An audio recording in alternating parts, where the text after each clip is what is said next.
పద్దెంది పడిమెట్ల పైకెక్కి గుడికేగు భక్తులకు ఎదురొచ్చే బంగారు స్వామి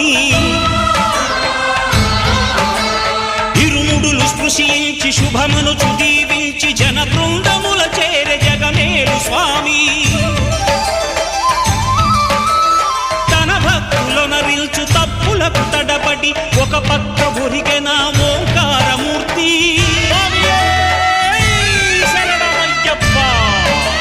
స్వాములందరూ తనకు సాయము కాగా ధీమంతుడై లేచే ఆ కన్య స్వామి పట్టబంధము వీడి భక్తతతికై పరుగు పరుగు